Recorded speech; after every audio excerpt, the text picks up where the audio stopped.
my favorite, but what is your favorite going into this one?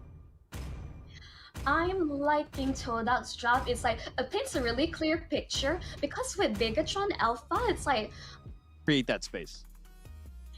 if what you're trying to say is Todak's draft is slightly in towards the Land of Dawn. Sorry for the way, everyone. This is going to be game 1 of Todak versus Bigetron Alpha. Holler, take it away.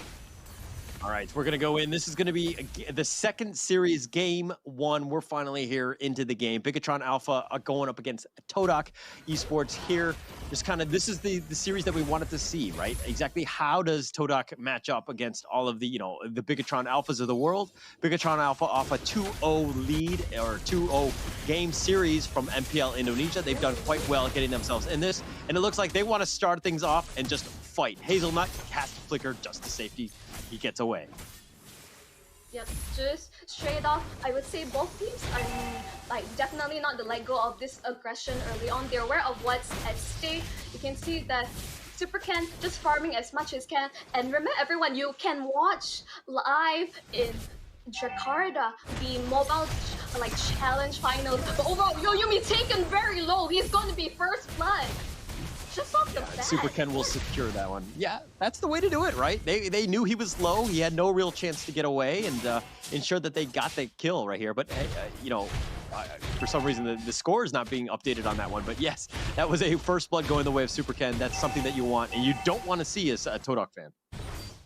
Yeah, definitely the best start for Paquito as of yet. Todak, they really shouldn't underestimate the damage that's coming out from Bigetron Alpha. It's like, not to say they don't have consistent damage, there's still something that they have to be wary about. Remember, objective gameplay. This Masha is actually being a real nuisance overall.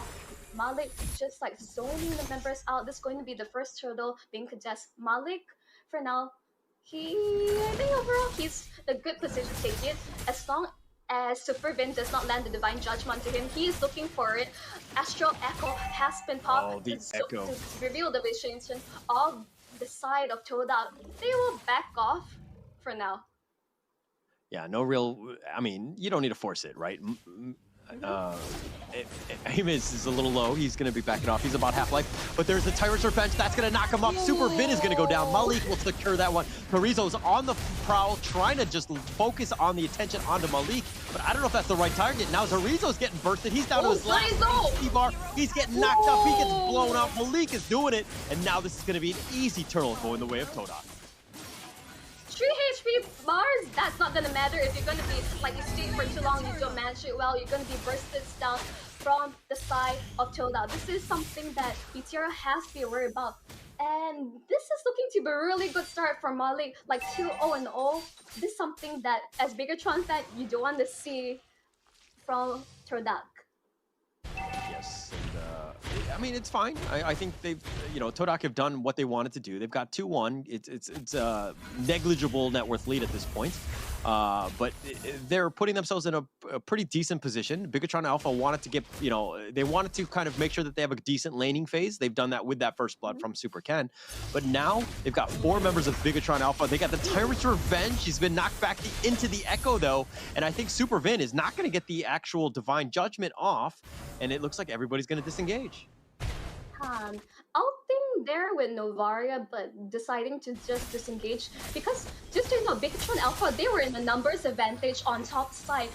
They could go for a Yumi, but I'm not sure why they're deciding to just back off from there. Quite strange. Yeah, I think it was, they're just trying to play a little reserve. They don't need to force the issue. Just, we can play to the late game kind of thing, so we just need to slow down. But they do need to provide space for Super Ken. I think that he is your win condition. Make sure that he gets as much farm as possible. And as I say that, Saken will push the top lane and force the issue there. But the nice Divine Judgment, Marlty not able to get away. He's going to be killed, and 2-2. Yep, just taken too much damage. Your iframes are not going to save you for now. The Yumi really spotted hard on, a lot of pressure. Astral as well. Holler, watch out. Tyrant's Revenge. Super Vin, he did get knocked up. The bouncy ball throws him back in, but it looks like that's going to be pretty much the end as Malik goes for Marino, gets the knockoff. Marino trying to get away, not able to do so. Very static. Raiders Apathy is going to snipe on, but not enough damage. That's on to Saken. I did see that he used his ult, but basically not enough damage, and just one more basic attack should do the job. Superman just poking Hazelnut for now. Not gonna land onto anyone. Soften's positioning is really good overall now, but the turtle is going to be the focus down bottom for the side of Bigetron Alpha. Okay, 4 Mays now, so Rizzo is also there as well. They're gonna kind of back off, and it looks like Super Ken did some damage on a 4 Maze. They back off. Super Ken sticking around though. I don't know if they're gonna go for this turtle. As I say that, Hazelnut is making an appearance to the turtle. Yeah, I think overall, like both sides showing their heads, and for me, he's a very experienced jungler, but dealing with Masha is quite a pain in the butt overall. You can see both sides are not really forcing anything. Will they reset the turtle? I think they would. Yeah, it's kind of bouncing around. Yeah, he's gonna slowly start to heal at this point. Hazelnut trying to provide as much vision as possible. Malik just trying to farm, get that red buff. They do have the sphere is a little off the mark. Zarizo's still sticking up front. This turtle dance has been quite prolonged. Yeah, they're just like, let's say, waltzing around. No one wants to take it. No one is willing to make the first move. It feels like both teams are just really respecting and being really wary of each other. But Todak, they have a timer on their hits. Marquise unable to get these early to meet pickoffs. It's like, I'm not seeing the snowball come true. Astro Echo, again, just to reveal Malik. They're not sure where the side of Todak are. Malik just gonna take this with Super Ken! Steals it away! Yeah, you always need to know where Super Ken is. You need somebody. Yeah, you try to go, isolate it with Malik all by himself, but you need somebody providing vision where you think Super Ken is going to be, because he's going to steal it from under your nose just like he did right there. Yeah, there's a reason why, like, a lot of eyes on Super Ken. Ooh, they're keeping an eye on towards Hazelnut. He's taking a fair bit of damage. He's gonna be alright. But Super Ken looking for someone to bite judgment. Oh, Malik, he went in too deep. Oh, that's not where you want to go. And Super Ken will get the shutdown. He gets Malik as well. And it seemed like they were not on the same page as Malik went very aggressively with Marzi, and Marzi just got caught out. Not where you want to be. Killing spree onto a Super Ken. Like, that shutdown was really massive. Moreno's not really landing those stars shatter. It's a bit surprising. I do remember that he has a good amount of practice on this hero, but maybe he didn't quite have enough time to surely like maximize this. But overall, in terms of the emblem choice, nothing too outstanding as of yet. You see that multiple people use Quantum Charge. It's just that you're able to get the additional amount of sustain healing whenever you use your basic attack, which is really nice. Okay, you're calling out Moreno on his lack of playmaking ability, and you don't think he's got enough practice. Monchel, where can they find you on social media? Oh, don't call me that. Moreno's job is not really about playmaking. It's on to Supervin to like capitalize whenever he uses Astro Echo. But Marcy, oh, he almost got taken out there. His passive will save him. But it's not to Moreno. It's actually on to Supervin for this playmaking, finding these catches. And as I said, that he gets poked out by Farmace. Yeah. No, you're absolutely right. Actually, I think Moreno just needs to be kind of like average, right? He needs to hit the occasional one. Obviously, the Echo helps. But hitting that sphere is, he needs to hit it, like the threat of it needs to be there. He needs that damage so that it could potentially get like, a decent chunk of change with each shot that you do. But it's one of those things where it's not everything is on him, right? It really does come down to the team. It's just about poke, like by providing vision. That's his job. He provides to Bigetron Alpha, which he does right now. Look at that vision. All 5 of them are gonna be hit there. Ayumi's on the wrong side of that, and that you don't want to see the Beatrix up front tanking most of that. He's been killed. Now the Lord is gonna be wide open. Assure Aura's gonna be off the mark. Hazelnut goes in for this one. I don't know if that's the right play. The Tyrant's Revenge, they do get Vin. They get something in return. Now Mace is gonna pay for his sins, so to speak, so Rizzo will secure that, but they've gotten the Lord, Bigetron Alpha, and now Todak are all on the run. What can they do? And there you go, Moreno gets the spear, gets the shot, and says, take that, Monchel. I need to actually practice? I don't think so. Hey, I have The fact that I'm being a bit harsh on Moreno because I'm a huge fan of his Farsa, all the artillery mages that I've seen from him, like in other tournaments which I've casted. I really enjoy watching him play, and he's a staple. He's one of the stars for Bigetron Alpha. So it's a bit of a caster curse. I just have to, talk a bit badly about the player for them to really show us what they got. I'm all for it. Just call me out.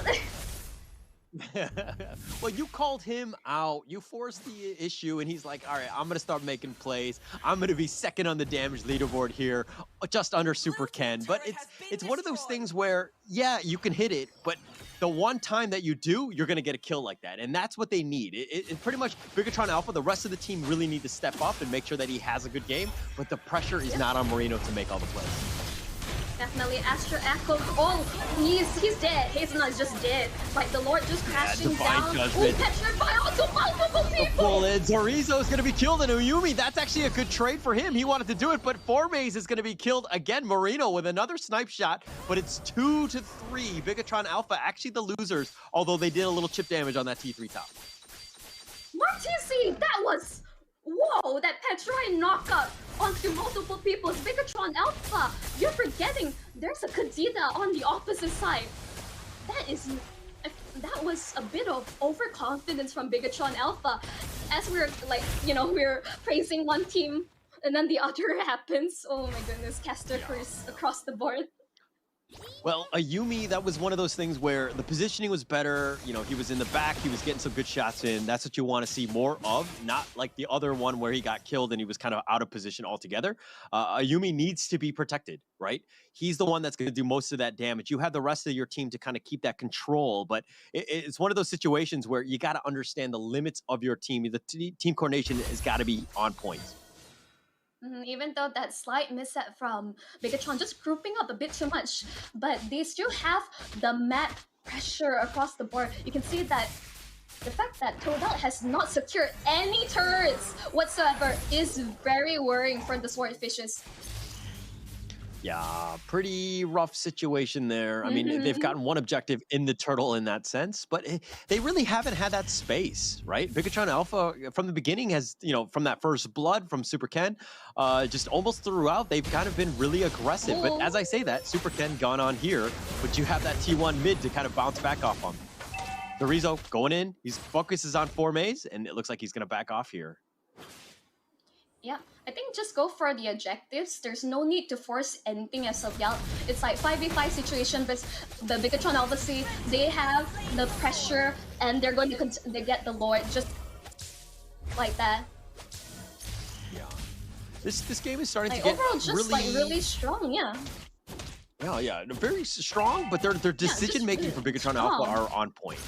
Right? They're doing things with a purpose. They're moving around, ensuring that they get the objectives every time it's up, basically making it very difficult for Todak to breathe in this game. But the fact that Todak, with this amount of early game damage, they have Martis, they have Durov, they have Kadena, they should be ones setting the tempo, but BTR, I think they're simply just identifying the movements across the map, not giving them that kind of opportunity to have that snowball. Instantly, you can see BTR with amount of experience they have under their handle. This is the reason why they're team to be feared in this tournament. Oh, they did some work on that one, and it looks like Malik is going to have to run as well. Formaze is back in the fountain, already healing, and it looks like Bigetron Alpha are making their way to the bottom. They have the minion wave. They're going to try to do as much chip damage as possible as half of the team from Todak deal with that Lord. Zorizo's in the back, and it looks like they're going to go for the conceal play. They're trying to find the right target. They haven't found it yet, but they got Marzi, and that's going to be a huge one. Sakin does actually end up getting something in return, but it looks like Malik will be killed. Super Ken is on point. They're looking to clean up. Formaze is next on that list. That's the first target, and it looks like they've got the base. Game one going the way of